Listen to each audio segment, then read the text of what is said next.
On this episode, the Gloomy Hard Rock group, Little Liar.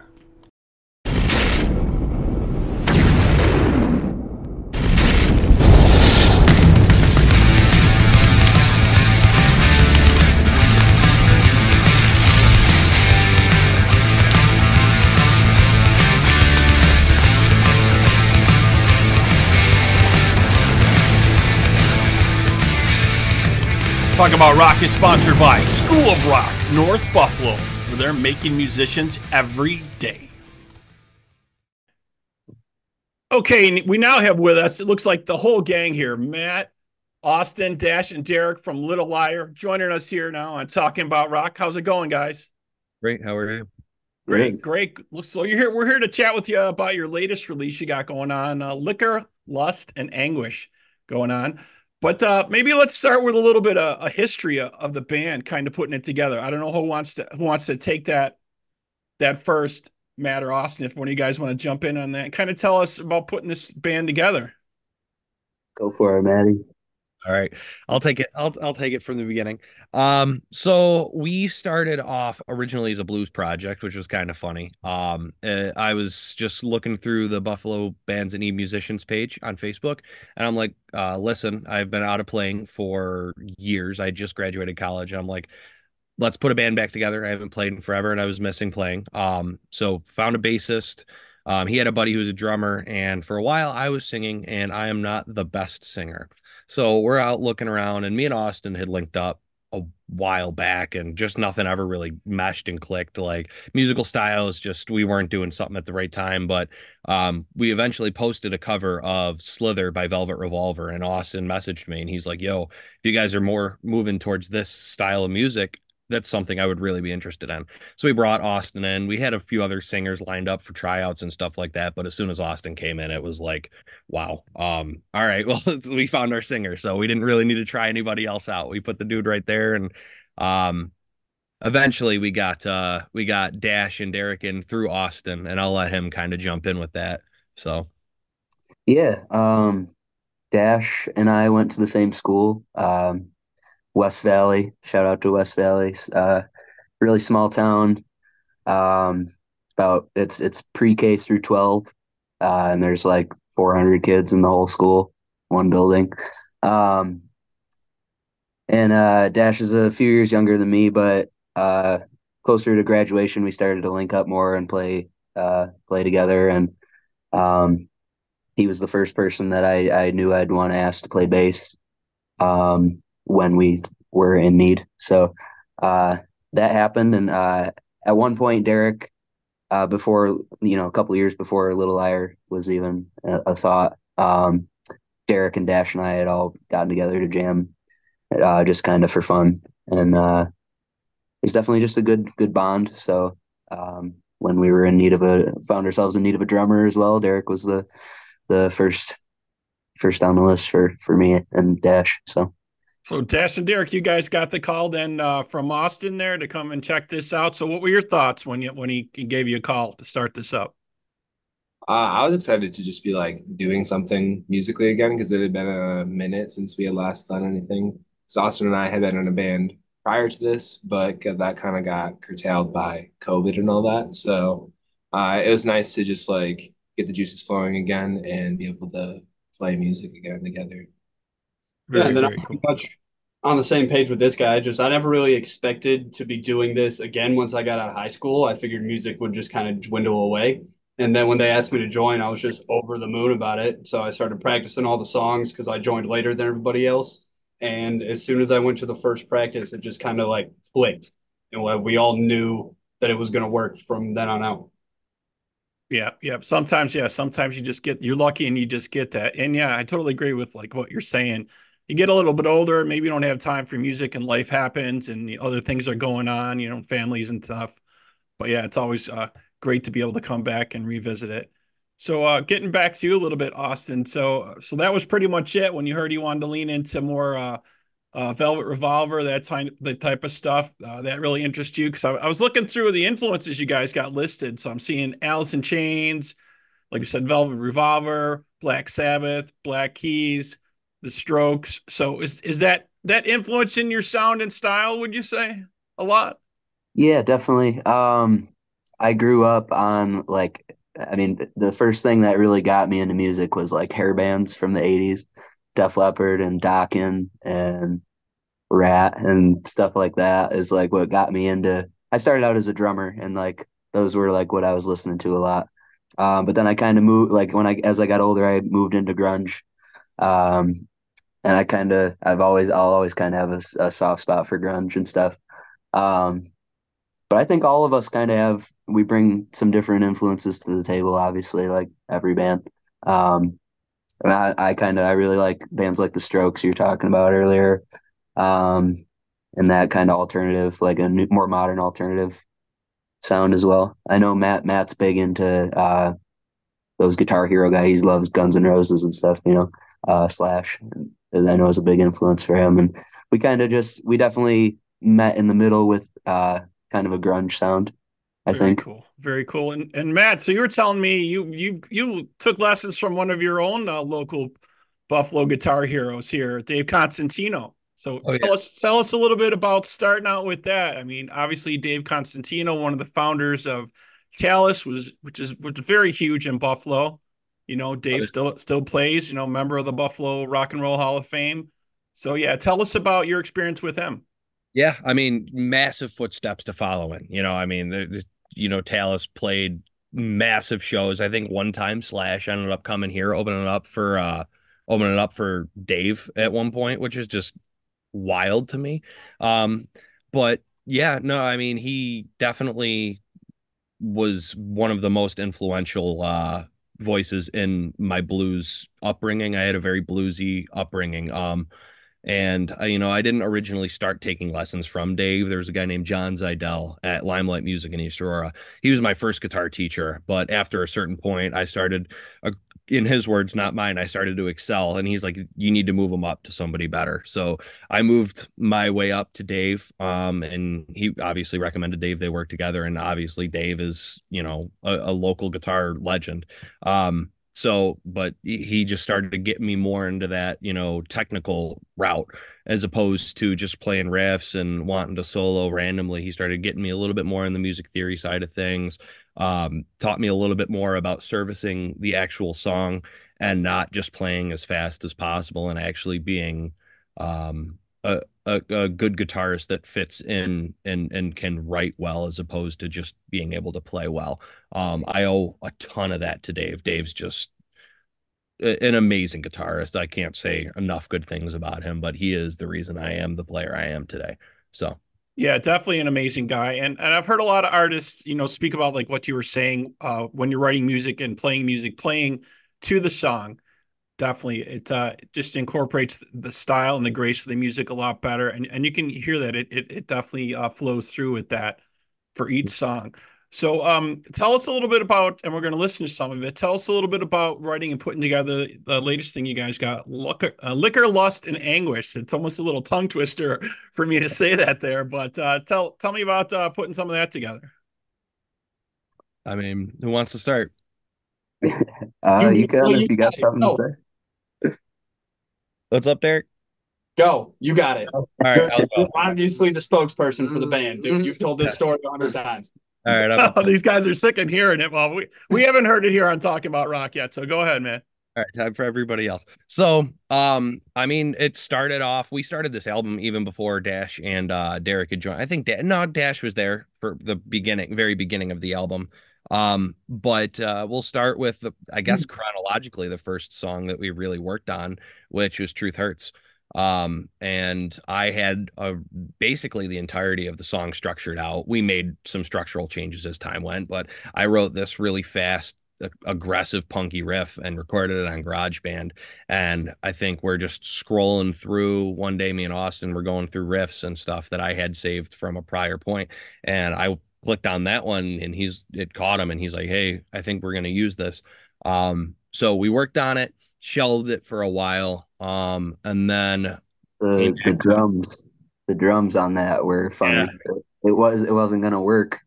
Uh, it didn't feel like, and then it was a much slower tempo. It was like halftime drum beat that we were originally working with on that, and then I remember put on just like a basic track that was double time from what it originally was, and I was like, this is how it's supposed to be. That's how it's got to roll. Yeah. So you guys are pretty much writing most of the songs and most of the music. You two collaborating.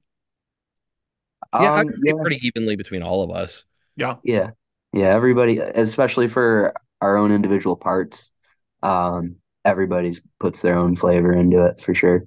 Um, I think a lot of times it starts with, a Matt riff, or um, there's a couple songs on there that even I had guitar ideas for, and everybody definitely puts their own little flavor into it. Very, very cool. So tell us a little bit about the track we're going to listen to here, Dirty Broke Kid. Tell us about putting that together. Yeah, that one was I actually wrote the majority of that structurally anyway. I wrote the majority of that one. And that came together pretty fast for me. That was like a over one evening, maybe uh an hour total took to really kind of piece that together. And I kind of always had this idea that I wanted to write about. It's kind of about a time when I had graduated high school and I was renting this house with some friends, and it kind of turned into a party house. As it definitely can a lot of times, right? Yeah, yeah, right. A stupid 18-year-old. Yeah, just, not the best decisions. Um, but yeah, it was a friend of mine at the time. He actually, like, I'll always remember him coining the term dirty, we're just like dirty broke kids. DBK is what he would say. Um, so I don't know. It was a very kind of pivotal moment in my life. Um,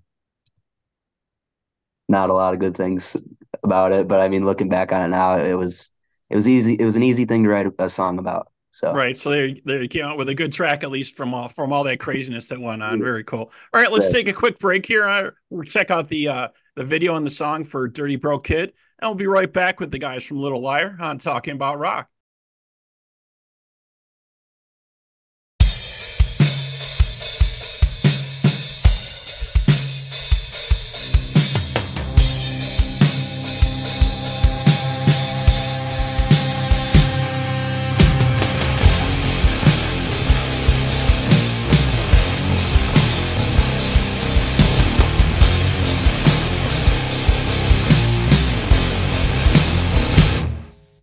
Gotta pay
we're back here on Talking About Rock. Just checked out the track for Dirty Broke Kid here.